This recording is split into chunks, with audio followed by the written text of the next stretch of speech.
قرآن کہتا ہے لما تقولون ما لا تفعلون، وہ کیوں کہتے ہو جس پر خود عمل نہیں کرتے۔ اب یہاں یہ بات دھیان سے سن لے، غور سے سن لے، آخری بات کے طور پہ کن مقرروں کے ہونٹ کاٹے جا رہے ہیں آگ کی کیچی سے؟ جو لوگ امت میں ایسی بات کرتے تھے لڑانے کی، امت کو ڈیوائیڈ کرنے کی، امت میں فتنہ پیدا کرنے کی، آج دیکھ لیجئے بہت سارے مقرر ایسے دنیا میں ملیں گے آپ کو جو امت میں آتے ہیں بانٹنے کی بات کرتے ہیں، تقسیم کرنے کی بات کرتے ہیں، امت کے جو متفق علیہ مسائل ہیں اس سے ہٹ کر کے نئی باتیں چھیڑتے ہیں۔ مثال کے طور پہ 1857 سے پہلے پوری امت جو ہے وہ ہندوستان کے اندر پوری قوم جو ہے اس بات پر متفق تھی کہ اللہ نے اپنے نبی کو غیب کا علم عطا فرمایا، لیکن نئی بات لائی گئی اور قوم کو لڑایا گیا، اور یہ بات کہی گئی کہ نبی کو تو دیوار کے پیچھے کی خبر نہیں ہے، ایک نئی بات کر کے قوم کو لڑایا گیا، امت میں انتشار پیدا کیا گیا۔ اسی طرح 1857 سے پہلے اس ملک ہندوستان میں پوری قوم کا عقیدہ تھا کہ نبی زندہ ہے، نبی ہماری جانوں سے زیادہ قریب ہے، بلکہ قسمیں اٹھا کر مسلمان کہتا تھا تو زندہ ہے واللہ، تو زندہ ہے واللہ،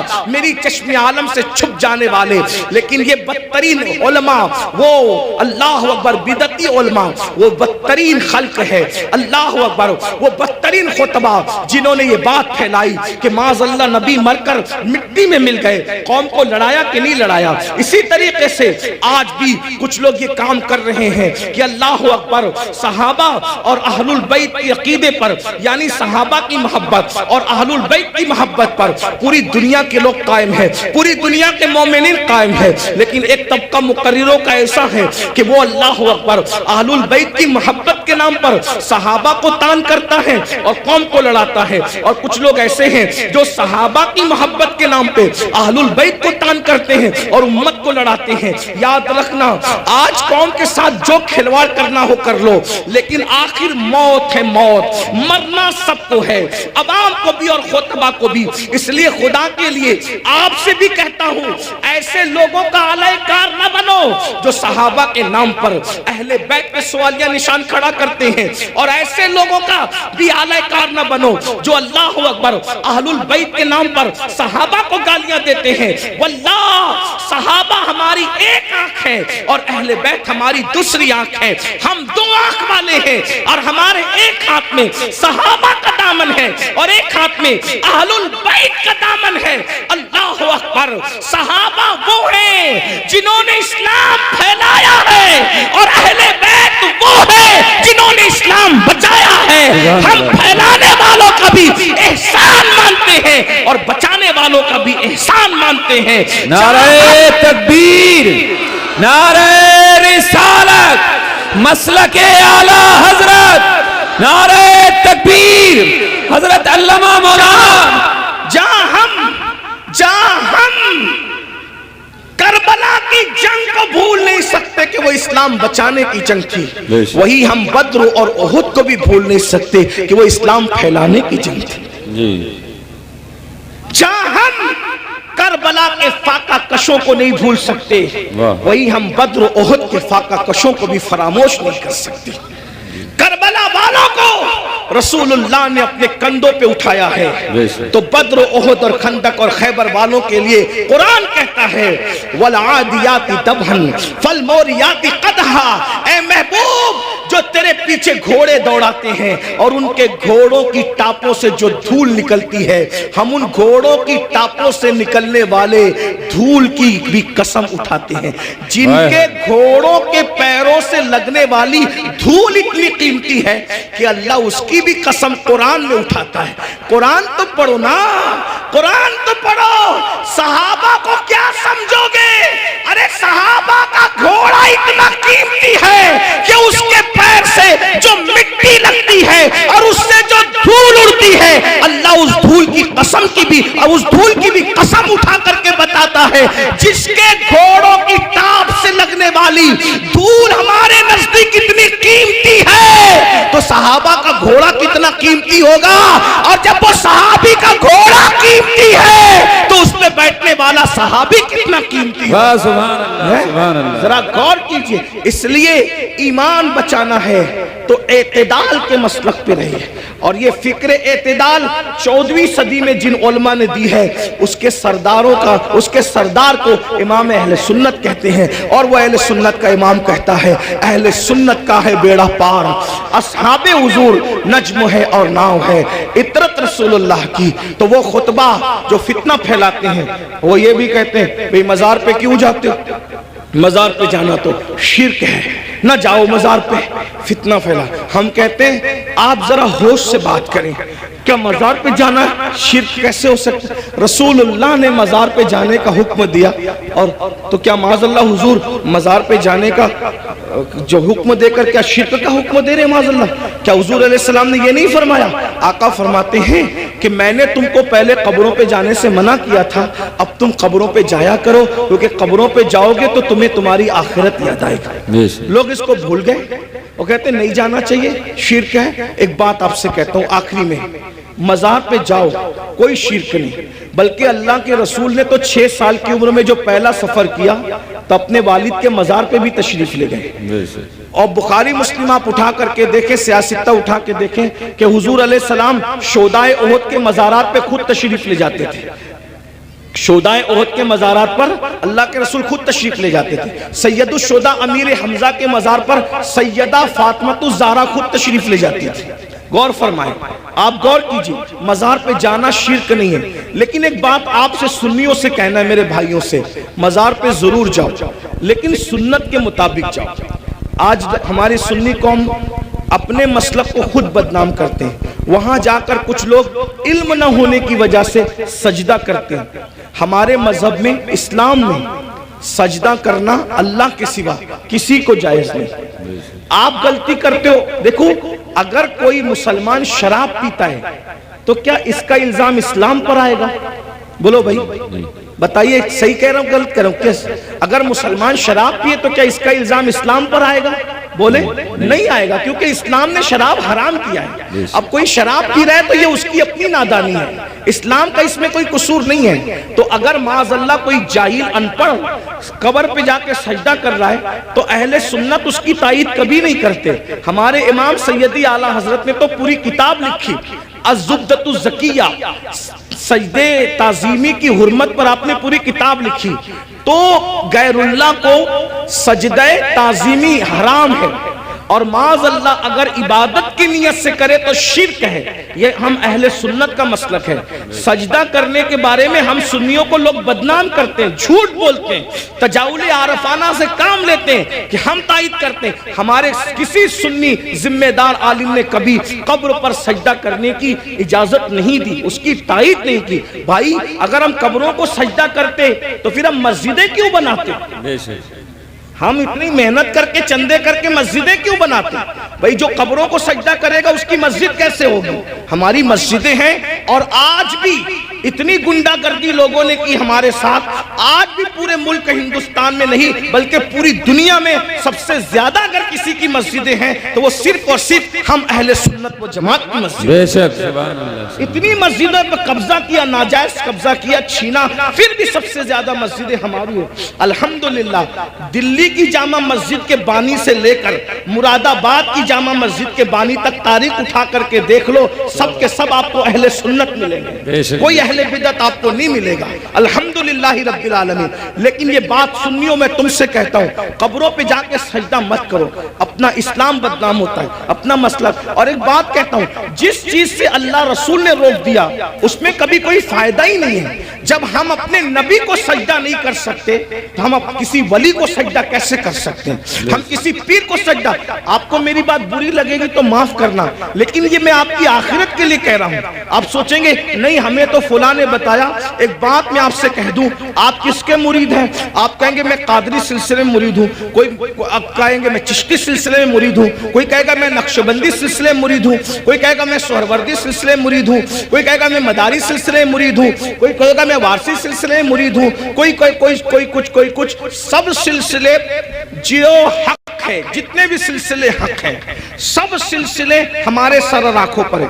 لیکن یہ علماء کی موجودگی میں ایک بات میں آپ سے کہوں ذمہ داری کے ساتھ، یاد رکھیے کسی بھی سلسلے سے مرید ہونا اس وقت تک کام نہیں آئے گا جب تک کہ تم پہلے شریعت کے مرید نہ بنو. بے شک.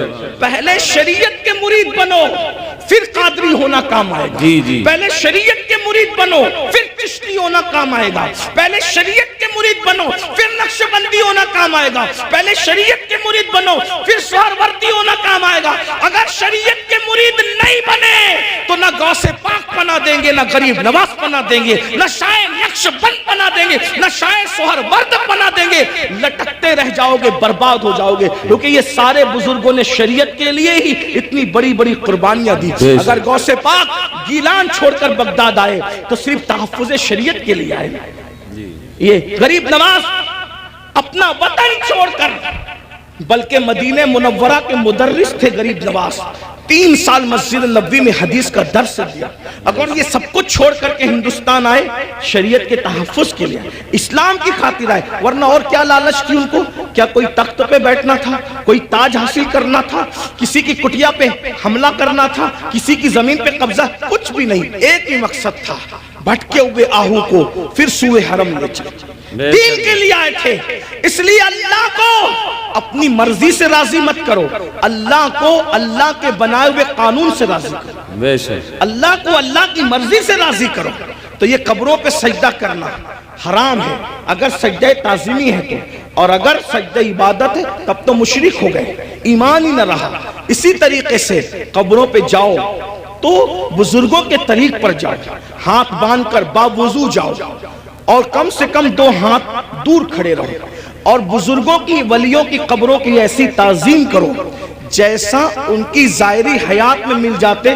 جیسے تعظیم کرتے ویسے تعظیم کرو. بتاؤ کیا اگر غوث پاک غریب نواز اور بزرگان دین ہمیں مل جاتے تو ہم ان کے اوپر ایسے لٹکتے، ایسے لٹکتے، ان کے اوپر ایسے گرتے پڑتے جیسے قبروں پہ گرتے پڑتے؟ عقیدت اپنی جگہ. بلکہ آپ کو کہتا ہوں رسول اللہ کی مزار انور کو دیکھا تو سیدی اعلیٰ حضرت پکار اٹھتے، پیش نظر وہ نو بہار.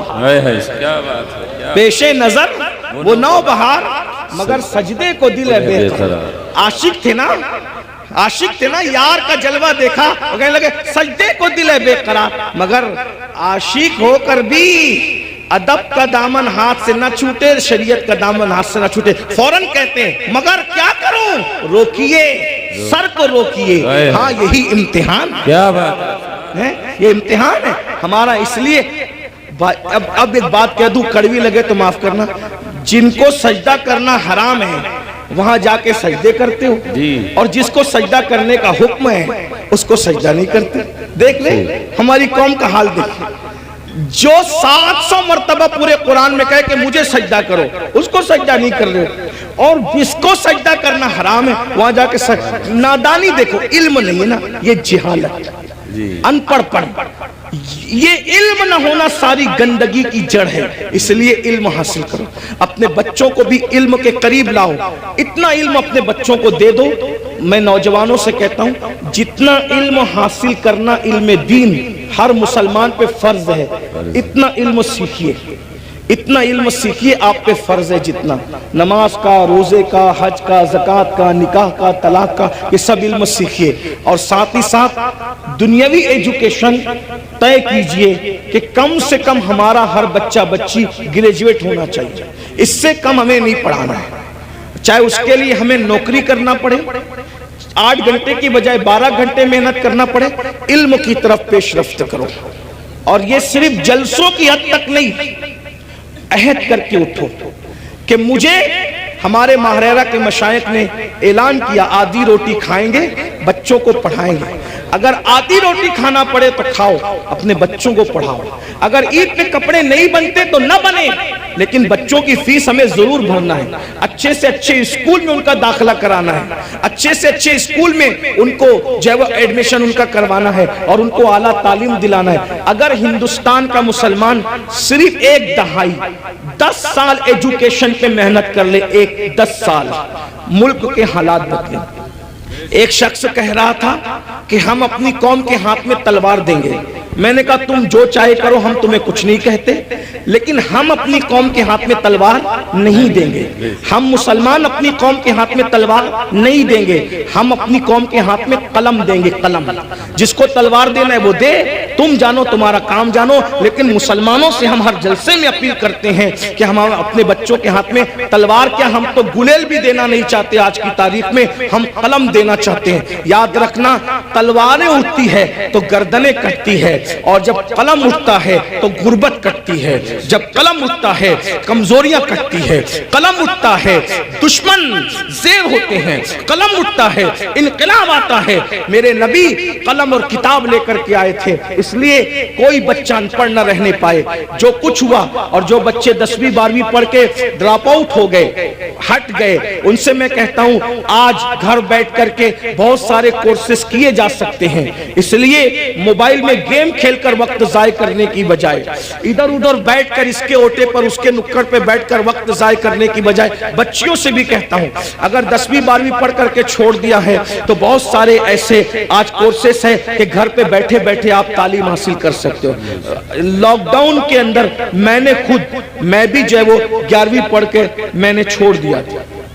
میرے 11ویں پڑھ کے چھوڑنے کا واقعہ بھی ایک عجیب سا ہے۔ اصل میں سنی دعوت اسلامی کے ماحول میں تھا۔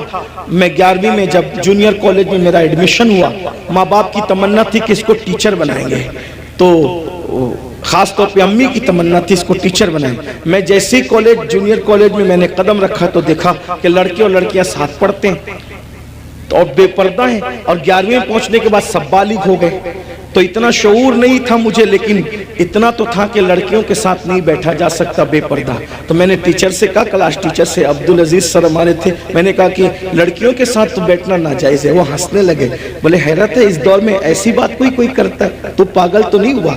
میں نے 1 مہینے تک کے یہ بات کرتا رہا۔ حقیر ہمارے پرنسپل نے کہا ایسی بات نہیں۔ میں نے کہا یا تو ڈیوائیڈ کر دیں یا تو پھر ہم چلیں، اور میں نے جو ہے وہ پھر اس کے بعد چھوڑ دیا۔ میرے سر میرے گھر تک آئے، اتفاق سے وہ میرے ابا کے بھی کلاس ٹیچر رہ چکے تھے، میرے بھی ایک ہی اسکول میں، ہمارے ابا نے ہی پڑھا ہم نے بھی پڑھا۔ تو وہاں پر وہ آئے، کہا کہ ابا، وہ کہا کہ تیرے بیٹے کو سمجھا کہ یہ پاگل تو نہیں ہوا ہے؟ میں نے کہا کچھ بھی ہو میں نے نہیں پڑھنا، شریعت نے منع کیا، حالانکہ آپ ایسا نہیں کرنا۔ علماء سے آپ پوچھنا، علماء آپ کو بتائیں گے حالات کے تحت معاملات ہوتے ہیں، لیکن اس وقت ماحول ایسا تھا ہمارا سنی دعوت اسلامی کا ماحول، تقوی کا، پرہیزگاری کا۔ اب تو ہم متقی نہیں ہیں، وہ پرہیزگاریاں ہی نہیں ہیں، لیکن بہرحال تو وہ ماحول تھا تو ہم نہیں گئے پھر۔ لیکن میرے عزیز ساتھی، میرے بڑے بھائی کی طرح، وہ بھی ایک اسکول کے پرنسپل اور ہماری سنی دعوت اسلامی کے رکن شورا ہیں، قاری رضوان خان صاحب، اس نے کہا کہ پڑھ لے بھائی ورنہ ایسے ہی رہ جائے گا۔ میں نے کہا اگر میں اچھی نیت سے اللہ کی شریعت کے لیے چھوڑ رہا ہوں تو اللہ اس کا صلہ مجھے دے گا، اور اللہ نے مجھے صلہ یہ دیا کہ آج میں ایک English medium school and junior college کا چیئرمین ہوں، الحمدللہ، اور تقریباً 50 ٹیچرز جو ہے وہ اس وقت کم و بیش الحمدللہ جو ہے وہ ہمارے انڈر میں کام کرتے ہیں۔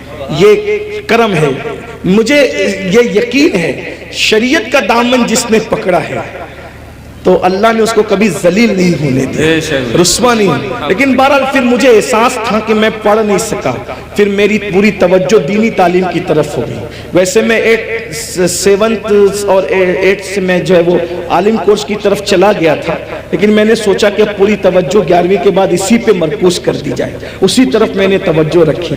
لیکن پھر مجھے احساس تھا کہ میں نے دنیاوی تعلیم کو بھی آگے بڑھا، تو لاک ڈاؤن کا فائدہ اٹھاتے ہوئے پھر میں نے ایم اے کے اندر ایڈمیشن لیا ابھی، ہاں الحمدللہ، ہاں، اور اس کے پہلے ایگزام میں شرکت کا پروگرام تھا اور اس کی تاریخ اور حج کی تاریخ سیم ہو گئی تو نہیں دے سکا، لیکن بہرحال میں نے اس طرف پیش رفت کی، اور انشاءاللہ تو آپ سے بھی میں کہتا ہوں، میں یہ آپ کو ہی کہہ کے جا رہا ہوں نہیں، میں آپ سے، میں نے خود بھی اس پر عمل کیا ہے الحمدللہ، اور میں انشاءاللہ تعالیٰ اس کی کوشش کروں گا کہ 1 سال میں اس کی تکمیل کروں جو رہ گیا ہے۔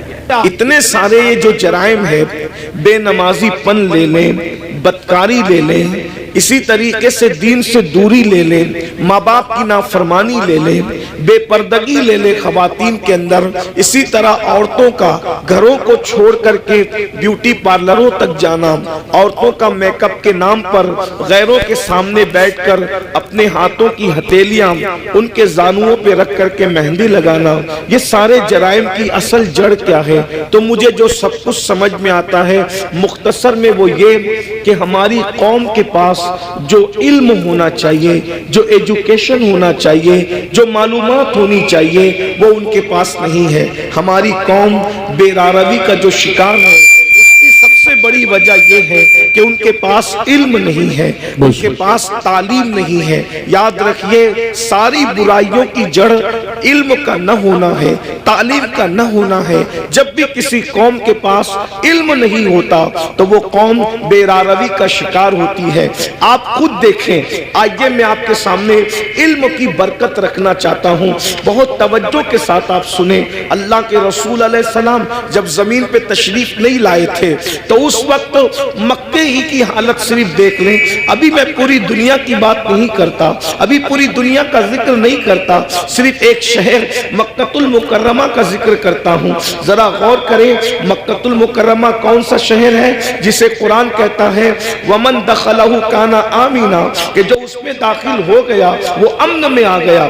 امن والے شہر کو کتنی گنڈا گردی کا سامنا تھا، اللہ اکبر۔ جو شہر امن والا تھا، جو شہر حرم ہے، جہاں کی گھاس اکھاڑنے کی اجازت نہیں، جہاں کے جانوروں کو ستانے کی اجازت نہیں، جہاں جانور سائے میں بیٹھ جائے تو اس کو اٹھانے کی اجازت نہیں، جہاں جانور کو دھمکانے کی اجازت نہیں، جہاں جانوروں کے جنگلی جانوروں کے انڈوں کو توڑنے کی اجازت نہیں، اللہ اکبر، جہاں اللہ اکبر اہل احرام پر حرم میں شکار کرنے کی اجازت نہیں، ایسے حرم کے اندر لوگ اپنی بیٹیوں کو اپنے ہاتھ سے زندہ دفن کر رہے تھے۔